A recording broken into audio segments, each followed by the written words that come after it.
Hello and welcome to today's episode of Courage Permission Slip. I am your host, Kia, and today I am so excited to welcome my friend, colleague, fellow coach, Julie Truong.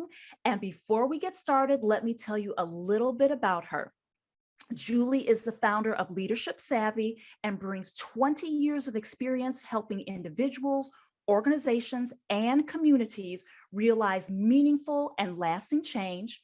She started her career as leading cross-sector collaborations.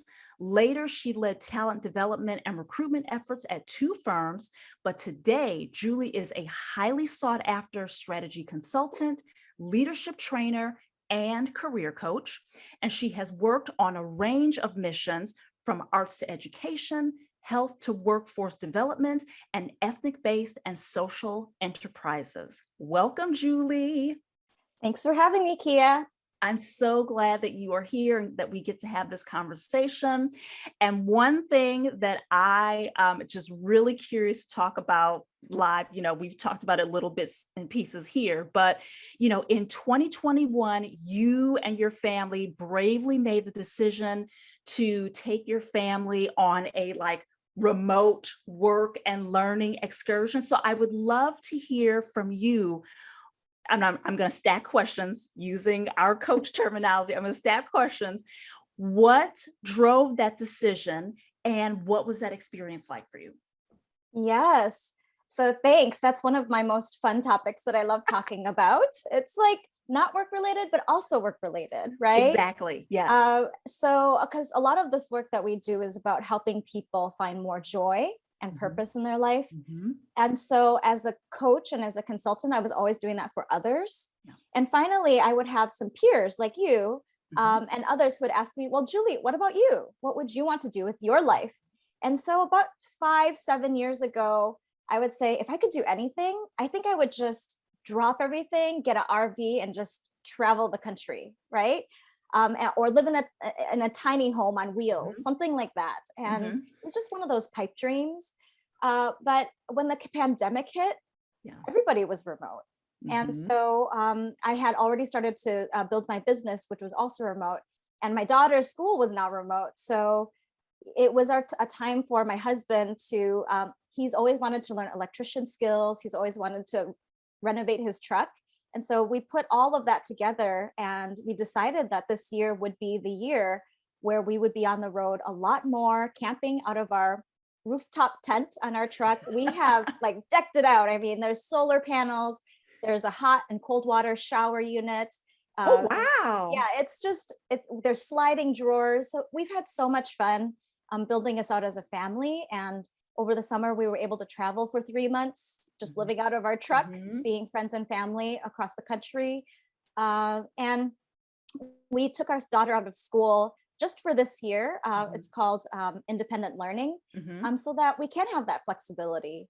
And I think this is a really relevant topic to the Courage Permission Slip, because it took me 5 years to give myself the permission to do this, because I always had to be there for my family. I always had to be there for my company, for my job, for my clients.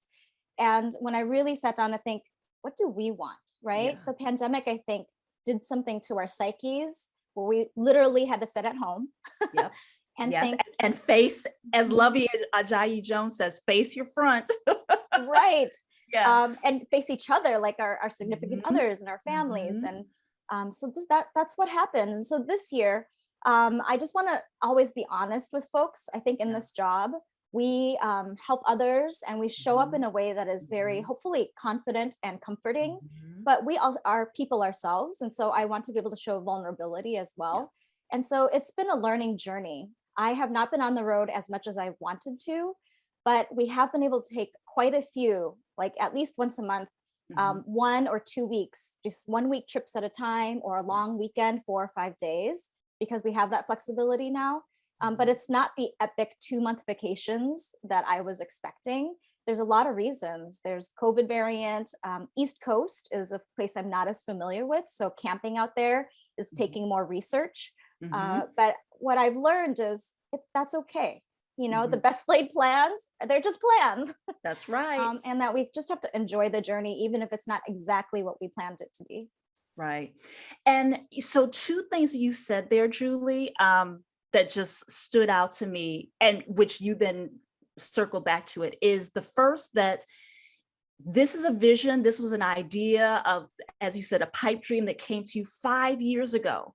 And it just kind of what was sitting on your heart, but all the life things got in the way, right? Like all the stories of like, oh, I have to do this. And well, it's not time for whatever reason. And that gets in the way for a lot of people when they have this idea, but then all these other things come in the way. And as you hear about that in coaching sessions, so do I, of like all these barriers, right, to like taking action on the thing.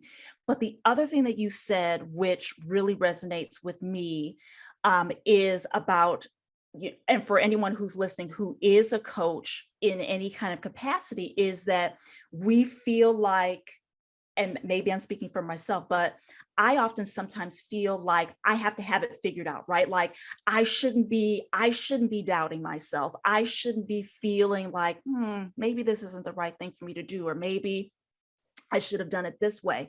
And bringing in that vulnerability piece, I think builds trust when you're talking to people, because as you said, we're human beings, right? I mean, we're humans having a human experience, and we don't have it all figured out. And the sooner that we can just say, hey, I'm on this journey too, the easier it is, I think, for us, but then also for the people that we are in community with. Would you agree with that? Yes. Because I think sometimes people see us on this wall that we've climbed, right? Yeah. Standing at the top of it. And Mhm. what I want to show them, that it's not this impermeable wall. Right. There are holes and Mhm. areas you can grab onto, and together we can get you up there. Yeah. Right. So I don't want to be a barrier to somebody Yeah. and their dream. I want to make sure that I am facilitating and showing that we don't have all the answers either. Not But I at think the all. difference is a few things: put it in the universe, write it down, believe in it, right? Yes. These are the things that we have to do over and over and over. Yeah. And it's like a muscle. You can get better at it. You Yes. can get braver. You can Mhm. be more comfortable with Mhm. what you are, the unknown. That's Uh, right. so That's right. And you said it perfectly. It is a muscle. You don't walk in the gym and start lifting 50 pounds, right? You're like, okay, you have to start small and keep working at it. Love that. Thank you for sharing that, Julie. So, our careers have intersected at so many points, which is why you are just one of my favorites. But knowing that this is talking about courage permission slips, I would love to hear from you. When you hear the word courage, what does that mean to you or for you? yeah, when you told me that you were doing this podcast, I immediately felt something, right? But then I was like, what am I feeling? Like, I want that permission slip. And I think it's maybe because it's a word that I hadn't really used for myself before. Mm, And so when you invited me to be on this podcast, I had to think, what is courage to me? And mm, and I had to sit with it for a bit. mhm, What I think the best thing I can summarize it to right now is to do what scares you. mm, mhm, And for me, in those different points in my life, it manifested. Like, what scared me mhm, um, wasn't something that told me to run away, but allowed me to kind of say, wait, why does this scare me? mhm. Why does this evoke some sort of emotion in me, right? And in those moments, when I was younger, I realized, like, one of the first things that I did that I think took courage was leave my home at 19 and travel to China by myself and live there for a year. And my language skills were only okay. Mhm. Uh, but the reason that happened, like, a lot of times I just say, oh, this happened in my life. But when I really think about why it happened, it was because in that moment at age 19, I was about to uh, graduate, or I had like 1 or 2 more years of college because I went to college early. And I Mhm. told my mom, I have no idea what I'm doing with my life. Like, other people think I'm accomplished. I went to college early, but I'm a hot mess. I don't know who I am, what I want to do. And she's like, you need to talk to a mentor. So at least I had my mother Mm-hmm. and a mentor. And they're like, if you are feeling like you don't know your identity as a Chinese American, why not go to China? Mm-hmm. And so that was really scary for me to have to go to somewhere that was supposed to be my identity. But the second I got there, it wasn't. And Mm. so I was so scared that I locked myself in my dorm room for 3 days. And just, I remember the first day I got there, I bought like these little buns, like dumplings, and I rationed it over 3 days. And I thought, this is the saddest experience ever. Because I was scared. But step by step, I had the courage to leave that room, to go order my first meal on a menu I couldn't read. And I ordered something really awful. It was like sliced raw beef and chili sauce. But I ended up like, I think one of the questions you also asked me was like, so what was the result of that courage, right? I ended up going home with my fiance. Imagine that. So You went from being locked in your dorm room to leaving with a fiance. yeah. Until this day, we are still married, which is just incredible. I think at 19, 20 to fall in love, like, and have it really stick and work. We thank the stars every day. Yeah. For that choice. Julie, I'm curious. So, you talked about like, really settling into your identity as a Chinese American, really trying to figure out what that meant. But then when you got to China, you said, you were scared. What exactly were you scared of that caused you to lock yourself in the dorm room and ration your food? So living in America, I was the only, growing up in grade school, I was the only Chinese person in my school, in my class. And I was tiny, very petite. And so there were bullies, right? Calling me shrimp all the time, singing songs like Ching Chang Hoi, like as if that's how I talk. So my mom would always be there for me. And she knew that this was going to be tough, that you have to work harder than other people to prove and to represent for Asian Americans. Like that's a huge burden. At like kindergarten, she would start telling me that kind of stuff. And so when I went to China, I expected to see people who were like me, who were petite in stature like me, who understood what it was like to not be understood. And when I got there, I went to Beijing, and Beijingers are known for being big. So the first thing I told my mom was, you lied. I'm not short because I'm Chinese. I'm short because I'm short. So that was one realization. And then thinking I was fluent in Chinese, and then going to Beijing, they have a different accent than the one that I had learned. So there was no patience in this very busy metropolitan city for my broken Chinese, right? They literally looked at me, and someone actually said, "Are you retarded? Do you not understand what I'm saying?" Really? Yeah.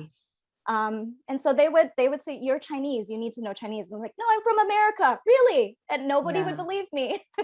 And so to be beaten down in that first day, not being able to navigate, just where's the grocery? Like I couldn't get that answered. So it hit me a little bit. And then I think a lot of folks living across cultures have to go through this process of understanding that we're not going to find our identity elsewhere outside of us. We kind of have to recognize who we are inside of us, right?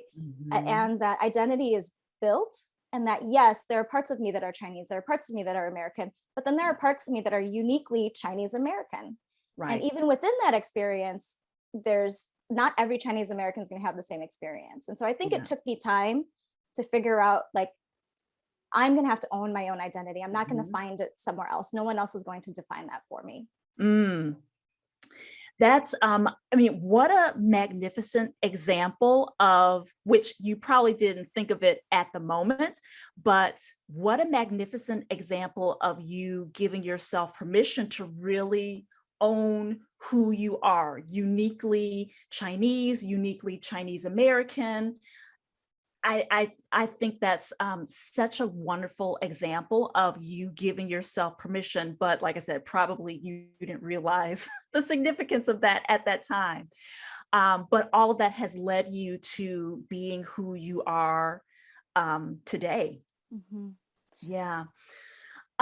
So Julie, so thinking about, the fears that came up in that moment as a 19-year-old Julie, but now, I mean, you have given yourself permission along the way, in your career and all the career shifts that you have made.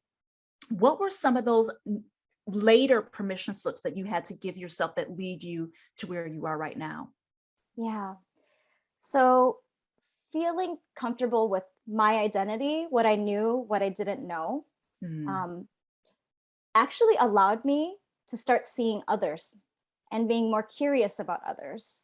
mm, And so I came back to the United States, got my master's degree in public policy and nonprofit leadership and management, mhm, but made a very intentional decision to learn about other ethnicities, other cultures, because mhm. in America we do have so many Yeah, different immigrants, refugees, cultures sure. represented here. Mhm, And so I went on a journey for a number of years, working with Southeast Asians, with Latinos, with Pan-African mhm, organizations, mhm, and really started to fall back in love with America, with my community, my mhm, neighbors.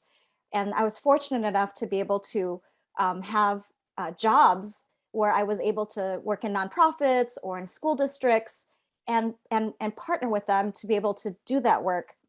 But again, I had to think about before this interview what courage meant to me.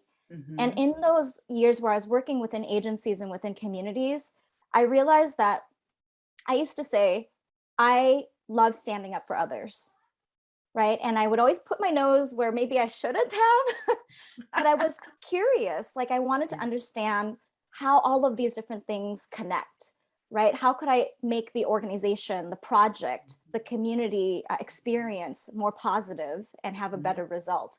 I was always mhm, that type of like big thinker. And I know not everybody, not every leader likes that type of person. And I had to learn quickly who mhm. my allies were and who were just not interested in my opinions. Yeah. But I think at that moment, in that phase of my career, for many years, my courage permission slip was to to be able to stand up for others Yeah. and to not be afraid of losing my job. Mm, Uh, I Yeah, because I knew that sometimes it wasn't the popular opinion, but I had to learn ways to kind mhm, of get that to become the popular opinion.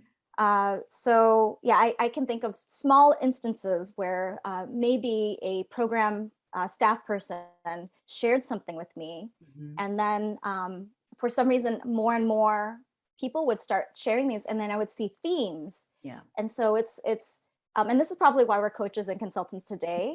But seeing those themes, making sense of them, and then being Yeah. able to go to leadership and share that this is kind of what our teams are experiencing. What can we do about it? And Mhm, mhm. over time, I've been in this work now for 20 years, but it's all practice, right? I mean, first we have the courage, but then we have to figure out, okay, how am I going to make this work? Yeah. And I've had a lot of wins, but it's not always smooth sailing. But I think the important thing is to reflect on like what worked. Yeah. Um, what in what ways was I able to help that person or that team or that organization? So And that's a great segue, Julie, because as you were talking, I was thinking about a place where we first met, where you came in to do some work at an organization that I was at. And without naming names, I remember that experience, that workshop that you led. I mean, just hearing you kind of recap this,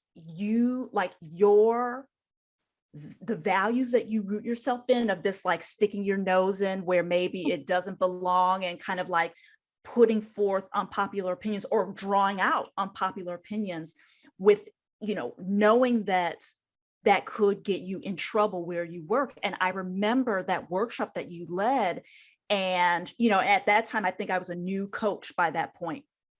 And, I remember being in conversations with, the small group that I was in, of how scared people were of rocking the boat, how scared they were of, like, standing up to leadership, with the intention of trying to bring about meaningful change. And I remember that experience of being like, oh, wow, just the prompts that you had given us, and how that drew out the fear that, people have secretly a lot of times in their jobs. And that was years ago, right? But you were already living that at that moment. So, and that was, seeing you facilitate that was so helpful for me, and really, like, thrust me into the realm of, like, really speaking up and standing up for people that maybe didn't feel confident and courageous enough to stand up on their own.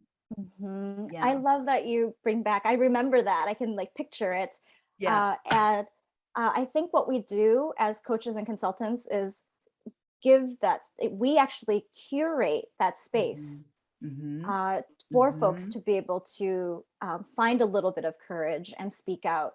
And so I encourage those who are listening, because even as coaches too, I have those moments where I don't see clarity. I still have self-doubt. I too have to create a special space for myself, whether it's carving out a day. I call it my mini retreats, where it's just for me to put my life and my ideas down on paper so they don't seem so intangible. And let me see, like, okay, I'm really stressed right now, but it's because of this, this, and this. Let's reorganize it. And I always walk away feeling that there's more clarity and that it's more feasible. I'm able to tailor it more. But like, take a day for yourself. Or I have coaches that I call up, or a group. Kia and I, we often join each other on a call with colleagues, and that's also a space to say, hey guys, I'm a little off today, and just to have that space, because I think what's important is we don't always show up with courage. Yeah. We do have moments where we just have to try something a little different, and make the time to find it again. Absolutely. And Julie, I will tell you, in a call that we had recently, you may remember, that was a call that I needed, because it was one of those moments where I felt like the walls were closing in. And while I didn't cry in the call, but afterwards I had a hearty cry, because it just was like, it was a pressure valve release, because I was really like, oh my God, like, I can't figure this out. Like, what am I doing? What am I doing right now? So you're so right. It's so important to have those outlets, and just a moment for ourselves to really think through what's going on right now. Like, what's really, like, what is painful for me right now? To that point, you talked about some of the self-doubt that comes up. What are some fears that you can name that are popping up for you right now, or have popped up recently? Interesting. I have, as a independent consultant, I have a fear of growth. So I'm okay with growth for other people and other organizations or other community efforts. Like, I am there 120%, but it's when it's my own company's growth, I have to be honest, I'm a little fearful, because I think I am comfortable. I have my 5 to 10 clients, and we're happy together, right? Do I want to rock that boat? I know that if we're going to upgrade from this current boat to a yacht, things are going to have to change. So that is something that I'm a little bit fearful of. The good news is I'm not doing it alone. Like, I realize that I don't have to do this alone. And so right now, I think what I'm trying to do is clarify what my permission slip looks like for me to be able to take the next step in my my company. So I'm very grateful that in the 2 years that I've had my own company, it's very successful, and we've done good work. Yeah. But people want more of Julie. And so, and I know I have more to give. I know I can scale. And I know there's so many other great consultants out there that also want to join in this work. And so that is something that I think in the next year, we'll be seeing an evolution of the company where it's so already on some projects, it's me and a few other consultants. But it's kind of exciting. But one way earlier I said, like, I define courage as something that scares you, right? And so this scares me a little bit. So it's going to require some courage to be able to figure out what that next version of the company will look like. So I'm curious, Julie, because my coach mind is like, I want to dive in just a teensy bit. One thing that I hear from clients, leaders that I work with, one thing that's scary about growth is the fear of success, right? And someone who's listening to this might be like, why would I be afraid of success? But when I break that down with people, what comes up, and I think about this for me too, I am people, is that it's worry of, can I handle it? How is my life going to change when I hit this, right? Because the bigger you get and the more visibility you get, you're a bigger target, right? Like when you're small, you get to fly under the radar. So that's what comes up for me. That's what comes up for people that I support. What is it that's scary about growth for you? Yeah, I almost picture it as like this pedestal is getting taller and taller and taller. And so the drop is steeper. Yeah. But for me, I think the scary part is trying to find that balance between what I want out of life and what I want out of my career. So 2021 for us is unique, or 21 to 22 is unique because it's our year of travel, of being remote. And so I want to see if the future will continue to be able to hold that. So there's just a few other variables, that I'm trying to figure out. We also talked before this call that as really first generation born in America, building our family's wealth for the first time. Like my parents came on a refugee boat with literally $25 in their pocket, right? And to now having multiple homes with families and grandchildren, we're only just established. And so I feel a pressure to be able to give better to my next generation, to my daughter, and be responsible with finances.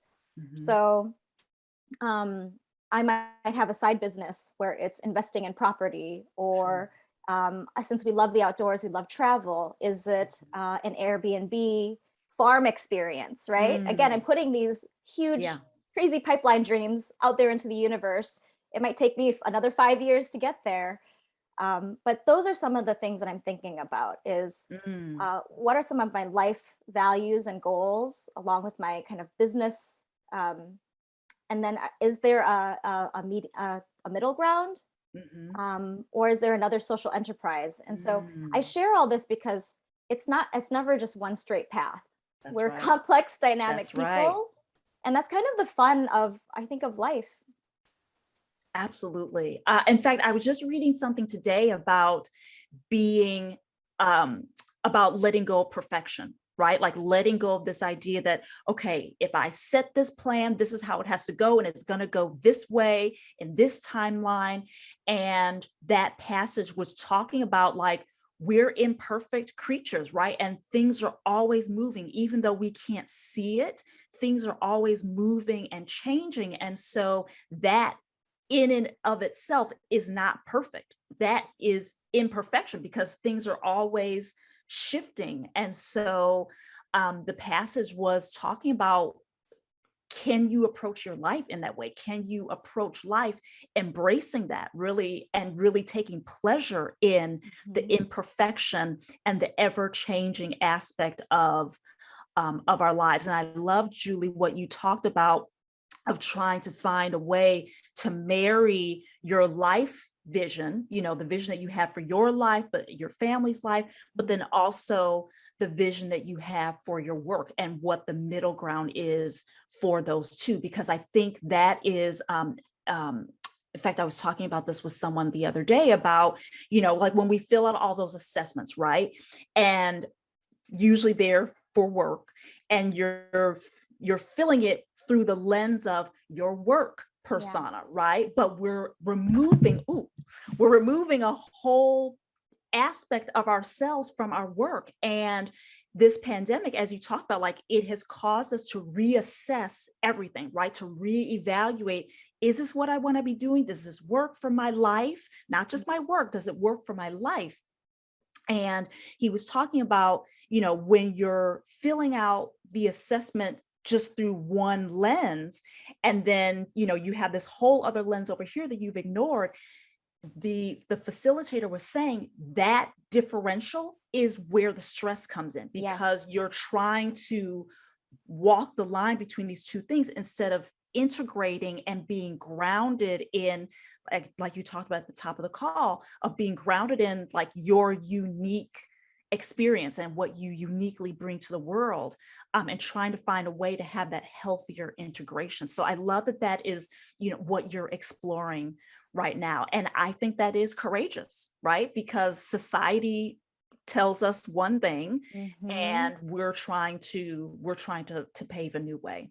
Yeah, I think it's when we pave those new ways that we have the new experiences, that it's not just for our own lives, but also for our clients, that when we facilitate a space where people can vocalize those inner thoughts, when we start to get a little bit uncomfortable, that's when the aha moments happen. That's when possibilities and creativity comes into play. And then like the results are always exponentially more interesting and more effective. And so I think if we're always just, sometimes it's easier not to change, right? But then we're humans, but we're only here on this world for this many number of years. So I encourage folks to listen to that inner voice. Sometimes the loud societal voice, it just is permeating, but take some time to listen to that inner voice. And you don't have to make changes overnight, but I'm constantly trying to tune in to that inner voice and use whatever method that works for you. Maybe it's just taking 10 minutes when you close your eyes in bed before you fall asleep, right? And then have a little notepad on the side of the table to take notes. Other people, meditation really works. For me, it's getting my colored Post-it notes up and putting them on the wall. That really energizes me and helps me gain clarity on those inner voices. Because I found that when I listen to those inner voices, they are what give me courage to do something different, to walk away even when things are seemingly great. Like I've had wonderful jobs, wonderful colleagues, things that I've done that I've had to walk away from because I realized it no longer served my life goals. That's right.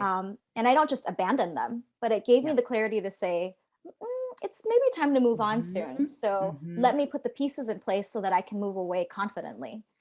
And so that's a lot of the career coaching I do now, is helping folks give themselves the permission to walk away. And to be clear, and just as you said, as you would leave one job and go to the next, walking away doesn't necessarily mean starting your own business, because that's not for everybody. Walking away can mean leaving this job that has been a huge security blanket. You know it, you know what to expect, but leveling up into that new realm, or maybe sidestepping into something that's a little different that you're going to have to figure out, but it serves you and your values and what that inner voice is saying, it serves that much better. So walking away looks like a lot of things for a lot of different people. But Exactly. really thank you for zeroing in on the importance of listening to your own voice, and however you need to do that, but make time for that. So, Julie, you have shared so many amazing gems, but let's bottom line it for that person who is listening to this, who has had that dream, just as you did for 5 years, right? And you finally took action on it. But this person has that dream, that vision, that goal, but the fear is more important than the goal. And they're not taking action. What one piece of advice do you have for that person so that they can begin to move forward? Yeah, I always believe that we know what we want. Sometimes it's hard to figure out how to get there. And so I've alluded to some of this earlier, but I'm a really big believer of putting things in the universe. Put it down on paper, say it out loud, listen to yourself. What brings you a lot of joy about that future, that potential? What scares you, right? Because then you can identify it, write it down, break it down, and you'll find that like you're basically project managing your life, right? We do this for our companies. Let's do it for ourselves. These skills are really useful. And also, you don't have to go it alone. Surround yourself with people that believe in you, that also give you healthy challenges. I love when I can have conversations where folks go, I don't quite understand why you would do that way, right? And those type of questions allow me to reflect on, why am I doing it that way, right? And so, yes, find those spaces, whether it's a mentor, a peer. I actually think as we advance in our careers, peers are really helpful because we can be each other's advocates and help refer each other to the next resource, the next step, and they become our mutual cheerleaders. It's so important to have those people who believe and love you for who you are personally and professionally. Yeah. So important to have those people that you can surround yourself with, because not everyone can be trusted with your goals, your dreams, your ideas. But when you have that mix of people, and maybe it's only 2 people, right? It doesn't have to be 20 people. Maybe it's only 2 or 3 people that you can really trust to say, okay, this is crazy. This is what I'm thinking of doing. And then having that thoughtful exchange, that constructive exchange, where you feel more encouraged as opposed to scared and like you want to retreat and contract. So surrounding yourself with the right people is so important. And I really appreciate you for sharing that. And so one thing I want to say kind of in closing is, don't be afraid to take those steps. Don't wait until the plan is fully laid. Start somewhere. Create a 1 month or 3 month plan. It's okay. Just start somewhere. Most people that I work with are still holding a full-time job, and then they have a little side project that they're just testing out. And then gradually you kind of shift, you go to 70-80% in your full-time job, right? And so you reduce the hours, and then you have a little more hours for your side project or the thing you love. Or for others, if it's moving across country, like I did from Minnesota to California, I just had to tell my company, my family, in 1 month, I'm going to be gone, right? It was a clean break. There was heartbreak there. Like, don't get me wrong. Absolutely. But for me, that's what I needed, was just, I'm going to make the move. And what I want to close with is, what's the worst that can happen? Because what I found is, in all of those courageous steps, I actually can always just go right back, right? I can always go back in-house to a company who can use my skills. I can always move back in with my family in Minnesota. Usually, you might not have the exact same thing you go back to, but really what you're going back to is a lot of more of the same. So like take those steps. And I found like the worst that can happen is you just kind of fall back into societal norms.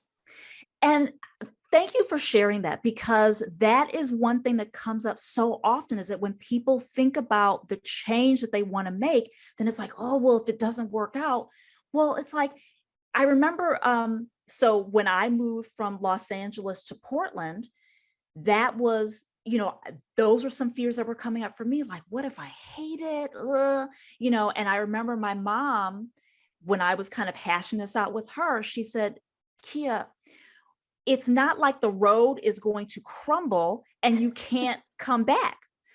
So she was like, you can always turn back around, right? And people forget that no decision other than like, and this is morbid, other than ending your life, no decision is final. No decision is final. You can always undo it, change it. But that's such an important closing point, Julie, is that falling back is still an option. Going back is an option. So, I love that you closed on that. Julie, thank you so much for this conversation. Thank you for joining me. I so appreciated and loved everything that you shared. So thankful for you. So if people want to get in touch with you or learn more about you, where should they go to do that? Yes, I love these conversations. So I'd love to have more with whoever listens to this podcast. And thank you for having me, Kia. Absolutely. We have been very fortunate to have known each other all these years in multiple different ways and encourage each other on our journeys. Yes, absolutely. So thank you for having me. Would love to connect with you. My company is called Leadership Savvy. And so my website is www.leadershipsavvy.com. And I'm also on LinkedIn at Julie Ha Truong, Truong. So come say hi. Let's connect. Wonderful. Thank you again, Julie, for your time and for your sage wisdom that you shared and your personal experiences. Just so honored to know you and have been able to know you and work with you for so many years. And for you, thank you so much for listening and following along. I hope that you heard something here that was helpful. And just remember to make your dreams bigger and more important than your fears. Until the next time, talk to you later.